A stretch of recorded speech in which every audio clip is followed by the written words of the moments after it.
Hello, everybody. Welcome to the Lord of the Rings panel. Yeah. I'm sure we all expected to be in Hall H today with a Lord of the Rings panel, so we're happy to bring this to you. TheOneRing.net is the biggest fan site. We've been going for 20 years, and it's all powered by the community. We're not for profit. We're all volunteer. We don't even have ads on the website. For all these 22, 23 years, everybody here has volunteered their time to put on events and parties and Bilbo Baggins picnics, and Dragon Con and Comic-Con and WonderCon have been so supportive of us because it's you guys that help make the community strong. And we're happy to continue to preach the gospel of Tolkien in front of everybody when the studios don't. Yes, thank you. Thank you for that. Thank you for that.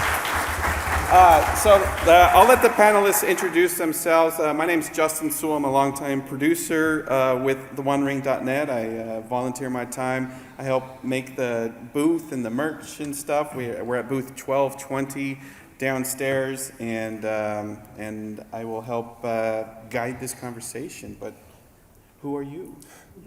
I don't think we've ever met before, have we? No. I don't know you, do I? Stranger danger, ladies and gentlemen. Actually, I'm kidding. Welcome, folks. My name is Clifford Broadway. I'm one of the elder statesmen at TheOneRing.net. This is an ongoing joke amongst all of us friends. For the past 23 years, I've been a volunteer and an editor and a writer and a front-facing person on the live stream. Also, on Tuesdays, you guys can join us on YouTube and on other channels, and we're going to have a little live conversation with news, updates, and a little bit of mischief. So that's me, Clifford the Big Red Dog, and it's nice to see you all here. Thank you for being here today.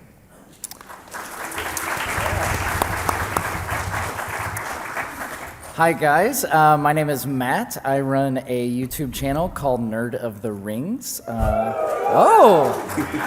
that was fun. Cool, okay. Sorry, I got thrown off by that. I wasn't expecting that.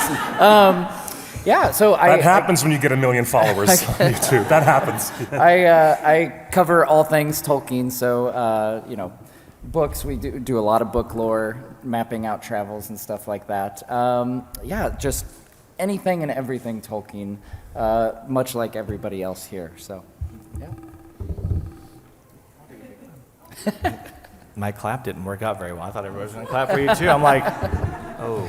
I'm Josh Long. I'm the collectibles editor for TheOneRing.net. So when you check us out and you see stuff talking about the stuff Weta Workshop's doing or Diamond Select, any of the awesome collectible companies out there, that's me. Nice. Cool. Hi, I'm Jason Charles Miller, musician and voice actor. I'm in shows like Attack on Titan and One Piece, and video games like Final Fantasy XIV, Halo Infinite, and Lord of the Rings: Rise to War. I'm also a lifelong Tolkien researcher and friends with all these guys up here. So we're here to talk about anime as part of the show, so let's do that. Oh, yeah. Well, let's talk Tolkien. We've got a lot to talk about, but I think we should kind of set the stage because there's been a lot of huge changes in the last year since the last Comic-Con. Amazon Studios bought MGM, and with that included the Hobbit rights. Remember that complication during the Hobbit and Guillermo del Toro and MGM? Well, now Amazon owns MGM, which includes those Hobbit distribution rights. Of course, Amazon also made a deal with the Tolkien estate to make the TV show Rings of Power. How many people watched Rings of Power? Sweet. How many people finished Rings of Power? That's this audience right here. There you go. And Amazon has even bigger aspirations because they just got rights to do an MMORPG. But we'll talk about that in a few minutes. But the big news was Middle-earth Enterprises was the rights holder for everything else Lord of the Rings. They sold last autumn to the Embracer Group, a big conglomerate of video game studios who also owns Dark Horse Comics, who also owns Tomb Raider franchise and Deus Ex. So it's like a big mega corporation who now is kind of reviewing like what's possible with Lord of the Rings, and we've seen them around, kind of like just watching how fans interact and the cosplay and everything like that. So the new owners of Lord of the Rings rights, these were rights that were inherited from Saul Zaentz, who made the deal with Tolkien himself. So these are the ultimate rights, which are basically everything under the sun, which is merch, movies, theme parks, video games, like everything in the pages of the Lord of the Rings, including everything mentioned in the appendices. And just to put that look of alarm out of your faces, since Embracer Group had their original press release, they've never said another word about theme parks yet.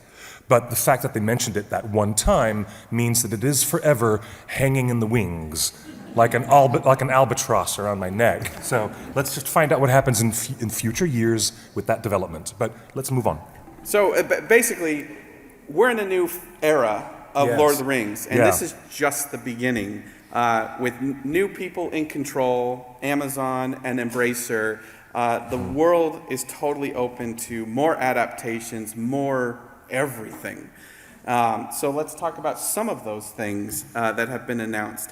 And I wanted to remind everybody that Tolkien intended this. You know, people want to say he only wrote the book and didn't want exploitation. Well, there's many letters, and there's going to be more letters, and we'll talk about that in a minute. But he wanted people to expand on Middle-earth and build upon what he wrote, and specifically using the language, leaving scope for other minds and hands, wielding paint and music and drama, which is exactly what filmmaking and TV shows are. It's paint and music and drama. So, you know, it feels like Tolkien wanted an expansion, even if he wasn't in total control of this. Of course, some people might read his letters a little differently, but that's what a lot of the license holders now are going off of. But first, it all starts with literature, doesn't it? It certainly does. Yeah. So there's new Tolkien books coming out.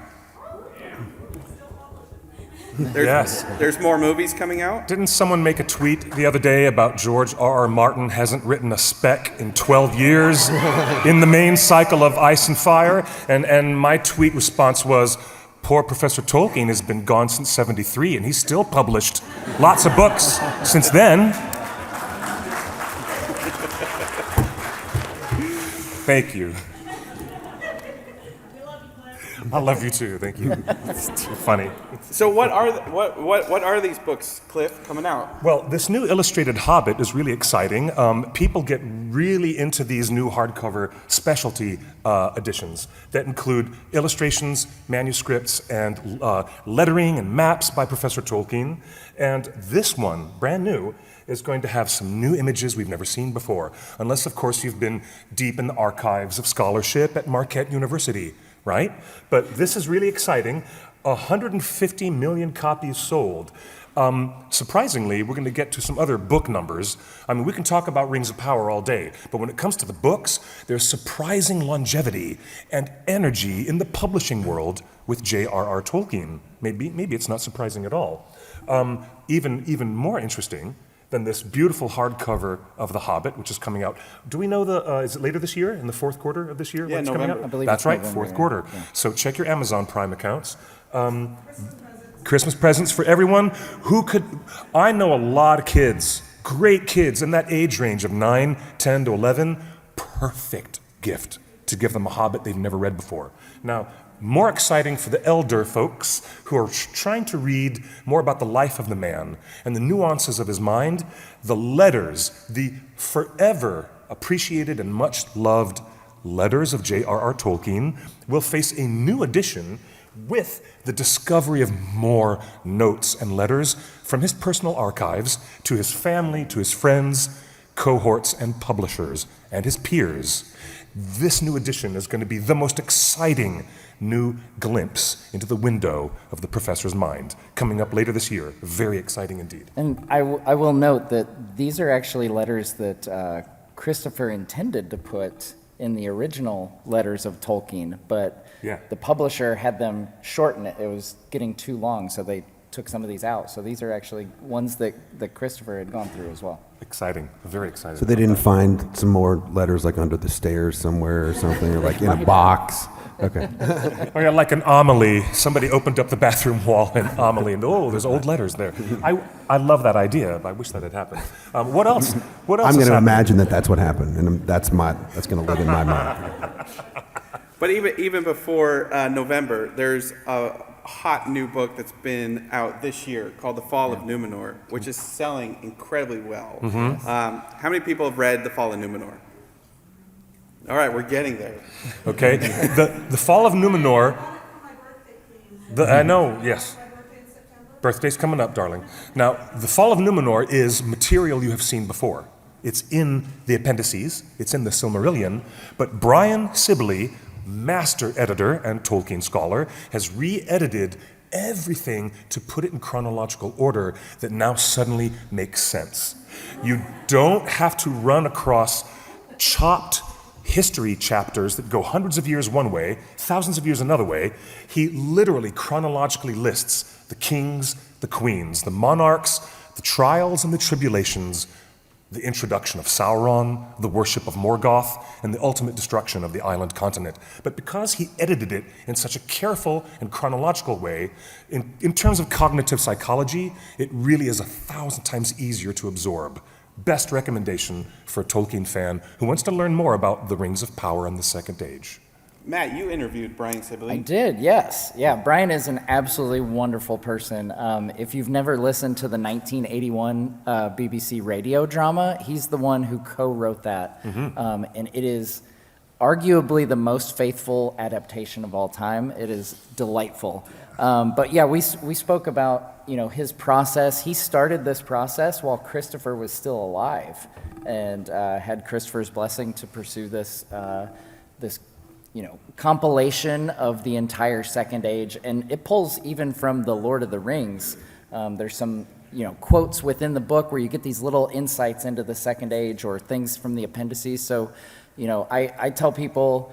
I think in a video I illustrated the stack that you would have to read all about Tolkien's Second Age is about that high.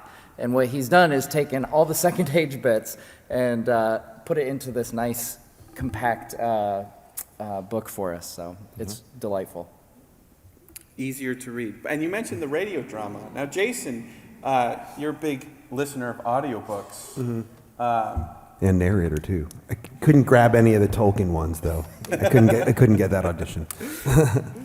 But Andy Serkis has a new reading of many of the books. He did The Hobbit, he did Lord of the Rings, I believe he did Silmarillion. Recently, the Silmarillion. How many people have listened to Andy? Yeah. It's awesome.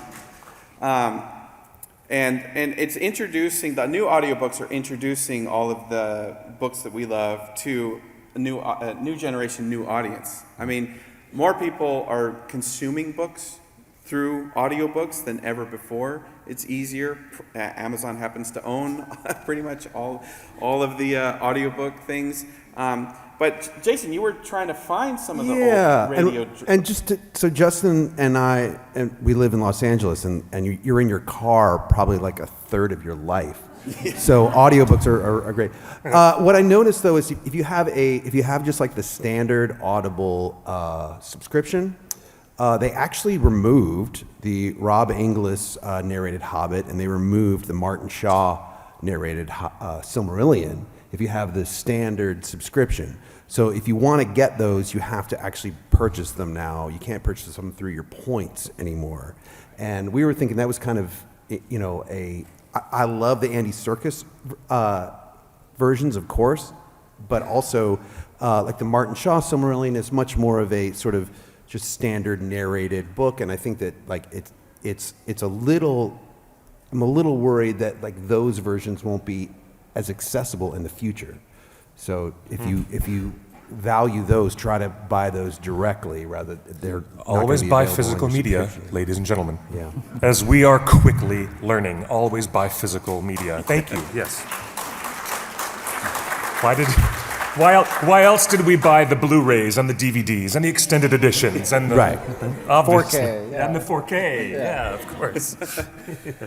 But the big news this year that was on the name of the panel is we are returning to Middle Earth in cinemas with the War of the Rohirrim.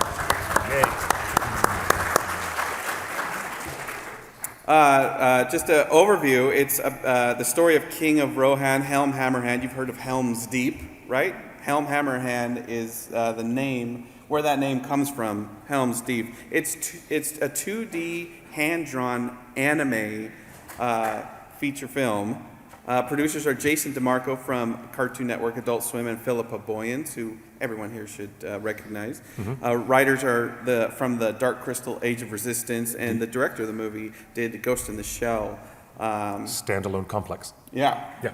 So it's an all-star team of Middle Earth people and anime people. And we all expected Hall H to have the big Rohirrim debut. It comes out in April of next year. This is the last Comic-Con before the movie comes out. It would have made sense to debut a huge Comic-Con trailer. I mean, this is how major movies are marketed. And it will not be direct to streaming. It is going to theaters, guaranteed.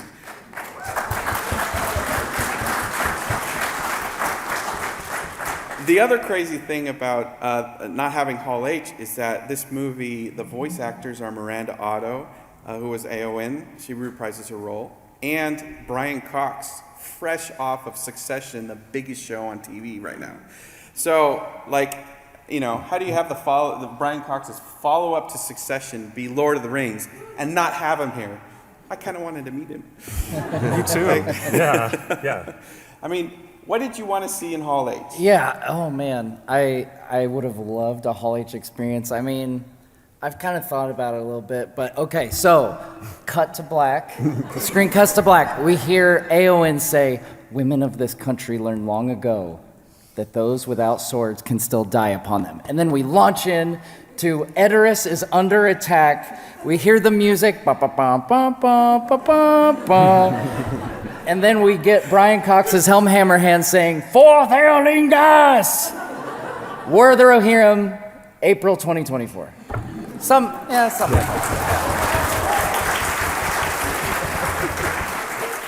I'll have what he's having. Hey, like 10 years from now, we're going to think that's actually what happened. With all the screens around the side. Yeah, That's what I was going to point out was that, I mean, You can- having been in Hall H, obviously, like probably a lot of you a few times, one of the things from with the Hobbit films was when they opened them up and you had all that, the pictures go around. So it would have been really neat. Obviously, this would have been artwork, but, you know, as someone who appreciates the artwork, like of Jerry Vanderstelt, the art card that are on the Magic of the Gathering cards, it would have been absolutely wonderful to see that art on the walls and be digital, and maybe it moves, maybe it doesn't, whatever. But it would have been really nice if we could have seen that. But you know what? As fans, we support our actors, and Sean Astin himself is on the negotiating committee. So Sean Astin has been very, very hard at work. He had originally planned to be here at Comic-Con, but things, as we know, moved forward with the Screen Actors Guild joining Writers Guild of America West in solidarity to have water for the background actors, to have rest breaks for the background actors, to have decent pay and residuals for the actors who are getting pennies off of the millions of dollars that those fat cats at the studios are taking home. I hate to speak in such a fervent way, but I guess you can tell I've just betrayed my feelings on the subject.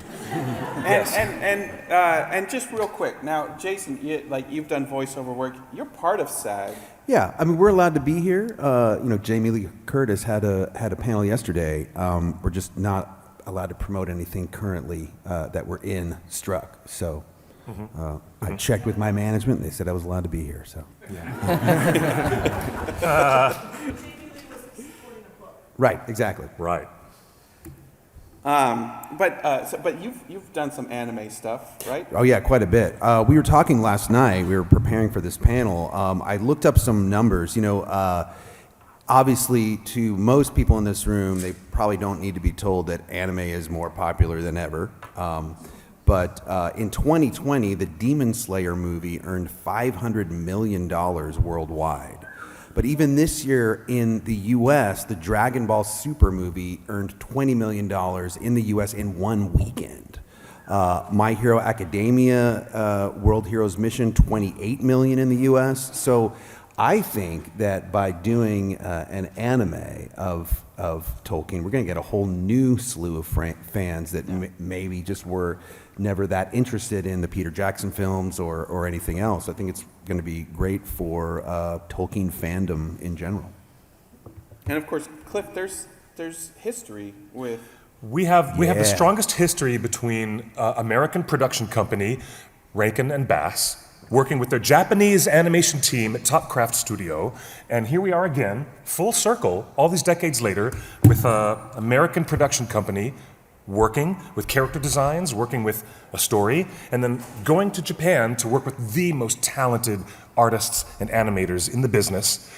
It feels like we've done The Hobbit back in 1977 with terrific results. They won the Peabody Award. It's the movie that everyone still loves as the classic 96-minute adaptation of The Hobbit, right? I love you, Peter, but still, 96 minutes, you get there, all right?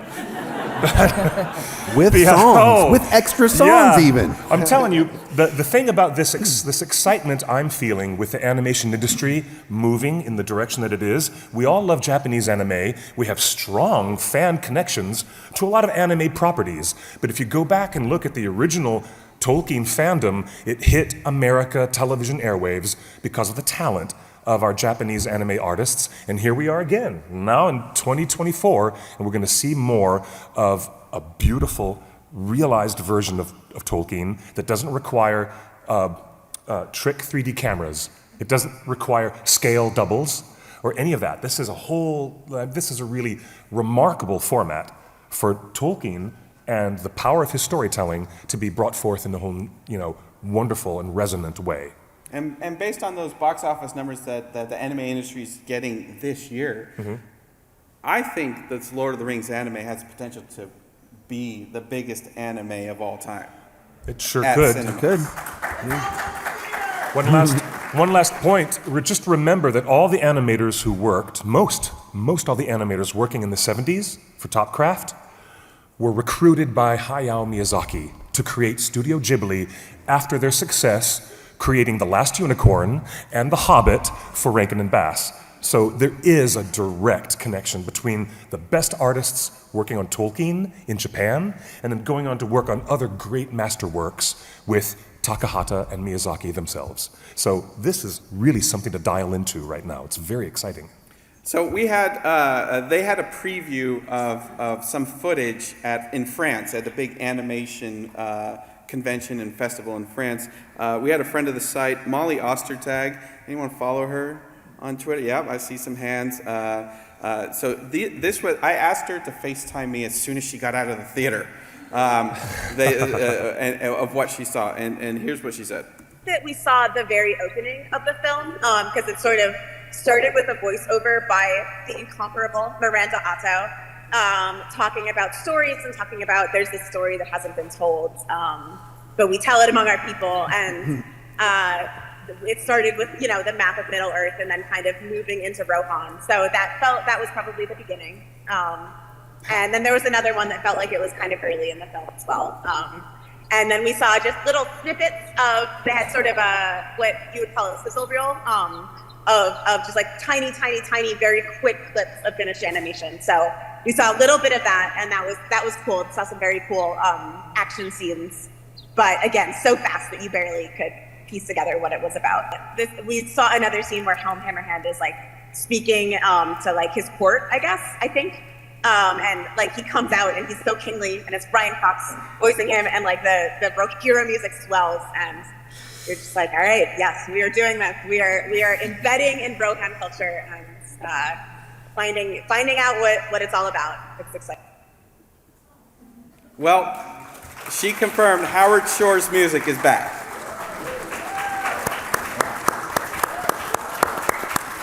How significant, Josh, is it to have John Howe and Alan Lee working on this film? Well, I think it's kind of massive, really, especially considering both their histories with Alan Lee having done art for in Middle Earth for years and years and years, and then you have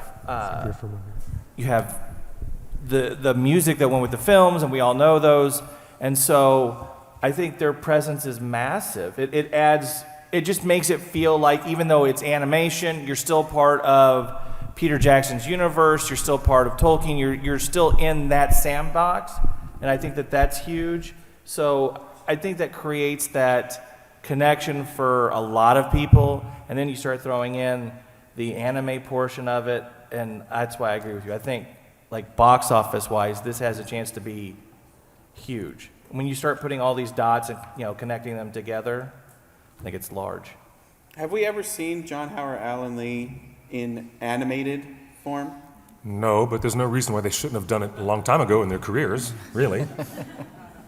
Some other details that we got from folks that saw the footage at Annecy, and they had a little panel with Jason DeMarco, the producer, who is at Comic-Con walking around. But supposedly John Howe and Alan Lee are doing some of the watercolor backgrounds, so it'll be animated figures on top of the wonderful watercolors that we've bought books of, from illustrated by John Howe and Alan Lee. Weta Digital, fresh off of their Oscars for Avatar: Way of the Water, have been using the same Avatar sound stages to motion capture horses and weapons and battles, one character at a time, and then sending that to the animators. So they are using a reference footage from the high-tech digital stages at Weta, and then hand drawing all the horses, which I guess got a big laugh in France because horses are incredibly hard to animate. They've spent a lot of effort trying to find a pipeline that works between Weta and Japan.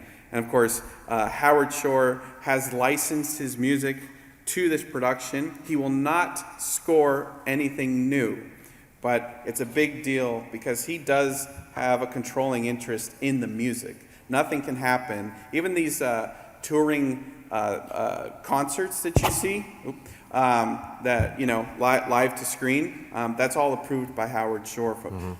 So he controls the Lord of the Rings music, and we wouldn't have it any other way, right? And neither would he. Rohirrim's going to be a huge thing, but there was big news just a couple months ago. We talked about Embracer owning the rights to all the movies and stuff. Well, they went back to the negotiating table. Warner Brothers and New Line Cinema have a brand new deal. So they're making more movies. Warner Brothers and New Line are making more Lord of the Rings movies. And we know the number of movies that they're making. Three more. Three more movies are currently planned. They're not in development yet. We're told that, and we should table this as Green Dragon gossip, because they haven't officially announced anything. Come to the back of the pub, and we'll sit with a bit of cheese and some fruit and a little beer, and we'll just gossip for a minute. Can we reiterate, though, now. to anybody who might not know, that they're not remaking the three? Right. Right. They're definitely not remaking. These are three new separate stories. Mm-hmm.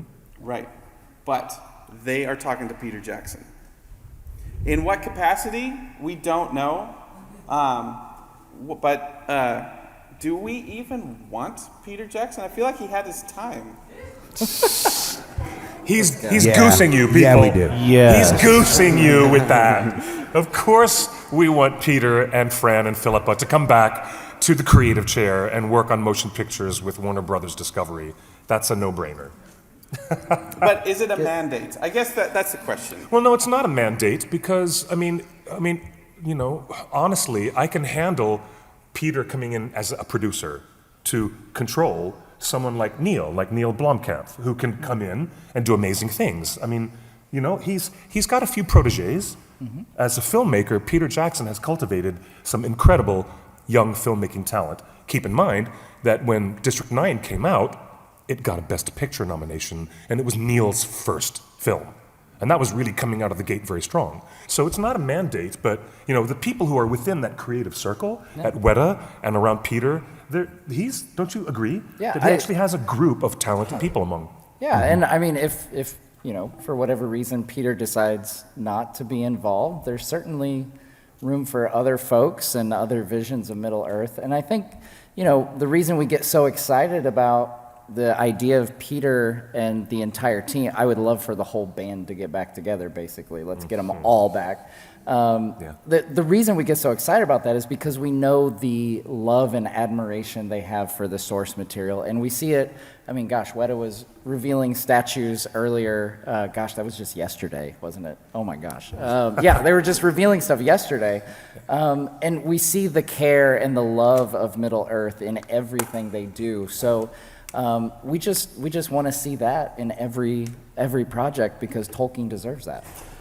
Well, I want to, for me personally, it's what, for both of you just said. I mean, whether or not Jackson's directing the films or not, I mean, I understand if he just wants to kind of be, like you and I were talking, like Kevin Feige type role. If that's what he wants to do, I'm okay with that. Okay.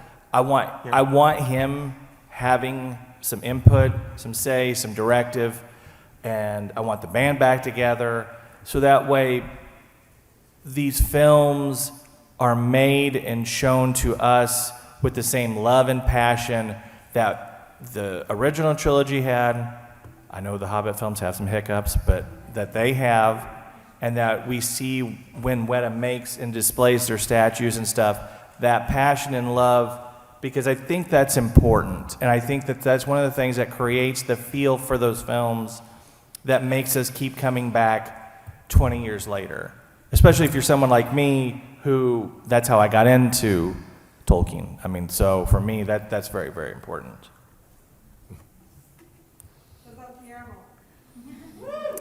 Sure. Yeah. We'd love it. Awesome.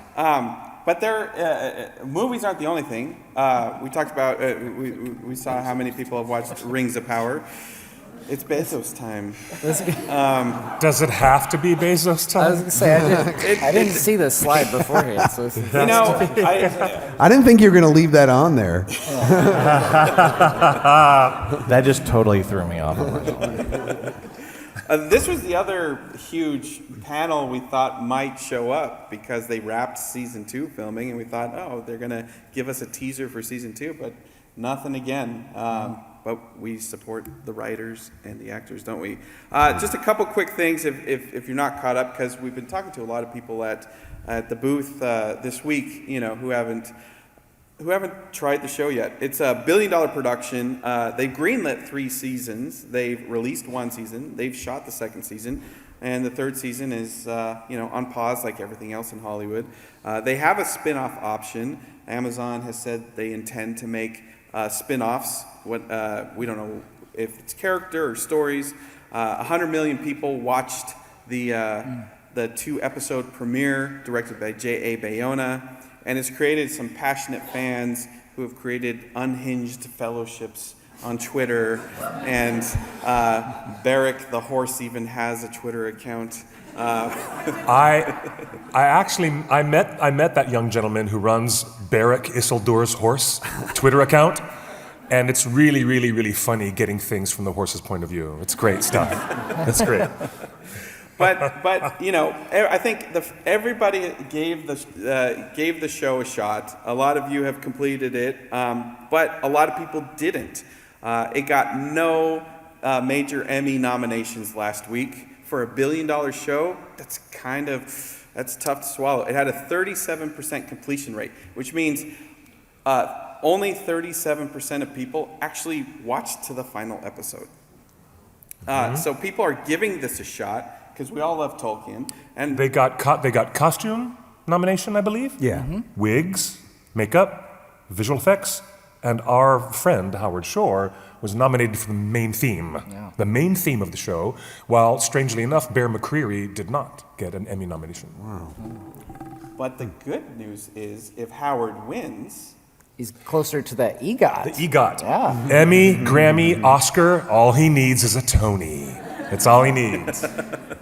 Lord of the Rings, the musical. Musical. Broadway. Oh, wait, did we mention that? I was going to say, they're doing we a mention Captain that yet? America one. Why not just make a, I don't know, Aragorn musical or something? I would do that. There are rumors about the musical. Not the one that happened in London a few years ago, but there's new rumors about a new stage musical that are now swirling.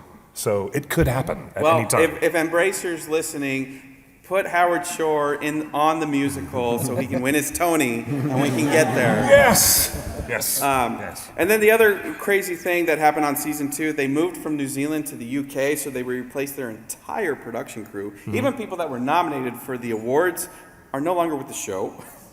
That's not ironic at all. During the WGA strike. The WGA has been striking for almost 80 days now. The showrunners walked off the show because they're part of the WGA, but Amazon continued filming without them. Kinda not. Yeah. Not cool. And Matt, in your very popular YouTube 1 hour review. 1 hour, 15 minutes, actually. You talked about the mystery boxes and how that is Tolkien. I'm not a fan of mystery boxes unless they're like little collectible figures, and those are kind of fun. But yeah, it's kind of a I think it's kind of a more modern trend in storytelling to have this. I always think of Olaf from Frozen 2, where he's recounting Frozen 1, and he's like, guess what? I'm the bad guy. And that's kind of the vibe I got from the reveal of Sauron a little bit there. Yeah, they did a Frozen on poor Galadriel, didn't they? They did, yeah. Surprise, I'm the bad guy. Oh, that's funny. Well, I loved your review. It breezes by at a little over an hour. Who knows? It was like, watching your videos are amazing, but you did arrive at a 6 out of 10. Like here at TheOneRing.net, when we did our live stream, we gave our report card on season 1, and we actually also arrived at a B minus. Yeah, we all arrived at the same point. It was really kind of fun. Some of it was really fun, and some of it failed because it was kind of iffy. So let's see what they do in season 2. Yeah, we never know till we get there. But season 2 might be delayed. We also understand, just for the clarity of this conversation, Sandman in England also stopped production. Rings of Power has now stopped production. House of the Dragon, if I'm not mistaken, continues full force with their production. So there's all kinds of weird layers about what's going on. But that has to do with equity actors being different from SAG actors in America. Different union, different response to the strike. So that's why it's like that. And everything we've heard so far, they haven't announced anything officially, but as far as we know, they're trying to hit a release date for season 2 next September. So plenty of time to work on visual effects and or reshoots if required after all of this.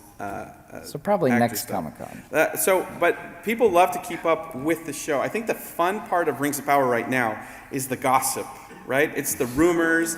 It kind of feels like 2000, 2001 all over again, where it's like every juicy morsel from the set, like a long lens telephoto of a character in a costume is exciting everybody.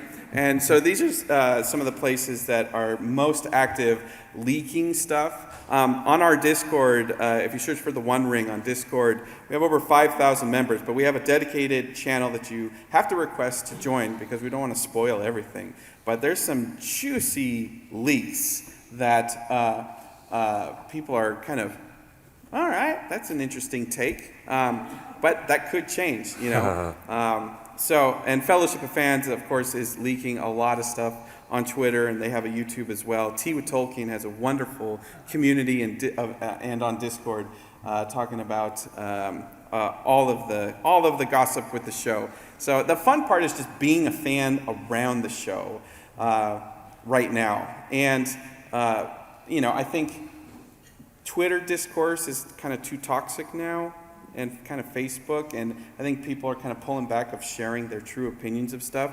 But there are these nice little places where we can all be open as fans and like things and dislike things and talk about those things cordially. I think that's what the One Ring has always been helpful for, from our community forums 20 years ago all the way to now. So don't be afraid to talk about these things. We're Tolkien fans, and Rings of Power is a big Tolkien thing right now. The other big Tolkien thing right now is gaming. Yeah. So again, Embracer bought all the rights to Lord of the Rings. They are at its core a video game publisher. So they want to make a ton of video games. But the first one that just came out. Yeah. Which wasn't under the Embracer agreement, though. It wasn't. It wasn't under the Embracer. It was not under Embracer. Yeah. So how should we feel about gaming after this game? Well, Jason, I asked Jason, because he's been in a lot of video games, and I asked him, what happens when you're in a game that's not so great? Right. Well, I mean, so yes, I've been in probably 100 video games as a voice actor, and sometimes you're in a game that you think this is the one. This is going to be the one that everyone loves, and then it gets a bad review and it just disappears. So it's less like they don't really get. I mean, sure they get dunked on for a week or two, but then they're just gone, right?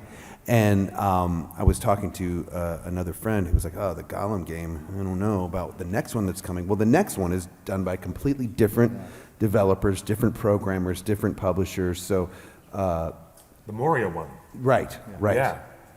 So not to if the Gollum game wasn't your speed, don't necessarily base don't anticipate that the next game is going to be like that one. So just, I guess that's the so best just way I move can on. put it. All right, we're moving on. Move on. Just move on. You're pretty close to this new game. Yeah, I've talked a lot with the folks making it, and Corey Olson, the Tolkien professor, who I'm sure this crowd has heard. A lot of you guys have heard of Corey. He's been doing some lore advising on this, and I love the dwarves. So getting to be my own dwarf, and from my understanding, it's a multiplayer thing. You can play online with your friends, and make your own dwarf character, and then it's kind of like what I think my kids are doing in Minecraft, where you're like building stuff and then defending from like attackers. So this will be my version of that, basically. Building dwarf fortresses? Yeah, fortresses, protecting from orcs and trolls and stuff. I want to see a Venn diagram of what parents think their kids are doing in Minecraft versus what they're really doing in Minecraft. Right. I want to see that someday. But we got a video from the Tolkien from professor. Corey, yeah. The lore consultant on the show. Let's play this. Hi, my name is Corey Olson, the Tolkien professor, and I want to talk just a little bit about the return to Moria. One of the most fun things about working on this game has been trying to imagine ourselves into the world of the dwarves. And it's one of the things when you play this game, you will really be able to immerse yourself in dwarf culture, which is a thing which really only began to emerge rather late in Tolkien's imaginative life. And as you go into Moria and delve deeper and deeper into Moria, you go down deeper and deeper through the levels of dwarf history that underlies it, down even to confronting the fundamental question: why did Durin come here in the first place? He came and he saw a crown of stars in the Mirror. He saw a sign that he should be there. Why? It's a really tantalizing question. It was tremendous fun to really immerse ourselves into Moria and really think about these questions. Nice. So that sounds fun. It does sound great. fun, yeah. That sounds really fun. And they've announced new deals for new video games. Weta Workshop is doing a game with Private Division. We don't know anything else, and they wouldn't say anything yesterday when we saw them. They are tight-lipped. But Electronic Arts has got the action-adventure rights, so we're getting more EA games. Hopefully, like the Return of the King game that we all played on PS2. Yeah. That was a good one. And then at the bottom, Amazon Games has done a deal to make an MMORPG. So big online, what would be an equivalent? Final Fantasy Online or Well, the current Lord of the Rings. Yeah, World of Warcraft. Lord of the Online. Rings Online, That's a which big is comparison. which is still going strong. Yeah, since 2007. That means there'll be 2 massively multiplayer Lord of the Rings Online games competing in the marketplace, which means those artists are going to be having to up their game to make them more dynamic, more fun, more interesting, as more in the marketplace at the same time. Assuming this is the philosophical idea of how capitalism is supposed to work. Assuming that, right? Anyways. The interesting thing before we move on the Amazon MMO game is they've said that it's going to not be based on the second age that their $1 billion TV show is on. They're going to do a third age thing. So kind of weird that Amazon would not try to make a cool game about the second age that they're telling on That's TV. interesting. But if we move on to tabletop, what do we find? Well, Jason, I saw you playing this. Yeah, I was on a panel for this yesterday. The One Ring second edition is now out, and it's a great rule set, and it really the rules are really tied into the lore of Middle Earth. And if you also play another very popular tabletop role-playing game, you might have heard of it, called Dungeons and Dragons. Free League, who put out the One Ring, also put out a 5th edition rule set, so you can play Dungeons and Dragons in the world of Middle Earth. So a good time to be a tabletop gamer, for sure. And I think tabletop gaming is like one of the best ways to just get your friends together, and in person and digitally, but mostly in person, and have fun with Tolkien, and every game becomes your own adaptation of Tolkien stories, and you add your own thing. I mean, isn't that kind of like the dream of Right. kind of like living in Tolkien's world and playing in it? But and then the other game that everybody is excited about, even Josh, you've been trying to find these cards. So I've never played Magic. So going into this, that was not my area of collecting. But after I saw the art cards, I saw Matt's stuff and everything, and I'm like, well, I guess I'm gonna get some. And then I ended up buying the collector's box, and now I've gone down a very dark road where I'm afraid that I'll never come out of. But to me, this is great, because if you're a collector, you can just collect the art because the art's beautiful. If you want to play Magic, you can do that. And if you are like me and you're a noob, well, you get to do both. Not yet. I did get a bag in that was worth about $200, but that's I haven't found a ring yet. Although there is one on the floor, and they want $1,100 for it. If I make found- teacher money. I can't do that. If I found one of those $16,000 Soul Ring cards, I would have bought myself a nice clean shirt for today. I would have. And just to prove the power of Lord of the Rings, again, back to why we think the anime Rohirrim film will be huge. This is the biggest selling Magic set of all time. And it's only been out a few weeks. Yeah. Out of a 30-year game. The game Yeah, a that's been out 30-year for game. 30 years. And they're coming out 35? with more expansions later this year. Ralph Bakshi has licensed his artwork from his. And the the Secret Hildebrandt Lair. brothers, how many people had Lord of the Rings calendars with Hildebrandt art? They will be Magic cards. So Lord of the Rings has made Magic more popular than ever. Some cozy corners of the web. Amon Hem is from the Tolkien Society. Again, we talked about our Discord, and Tea with Tolkien. Nerd of the Rings has a wonderful, positive YouTube channel. Signum University, which Tolkien professor runs. Happy Hobbit's still on YouTube. And Amon Hen being the scholarly publication from the Tolkien Society. You guys want to join? You can, by mail, that's right, by snail mail, you can join England's longest-running Tolkien Society, and you can actually be a member and receive their publications and scholarship. And we got a quick trailer fantastic. from the UK's Tolkien Society. Do you love Tolkien's works with all your heart? Want to be a part of an organization that works to keep Tolkien's legacy alive? Want to join over 500 fans in the world's longest-running Tolkien event? Join us for Oxenmoot 2023 from the comfort of your own home. So that's our big annual Tolkien conference with a bunch of panel discussions. So a lot of cool places to be a Lord of the Rings fan, and they are telling me we are out of time. Thank you so much. We're looking forward to it. Thank you, guys. Thank you. Come and join us at TheOneRing.net every Tuesday afternoon live. Thanks, everybody.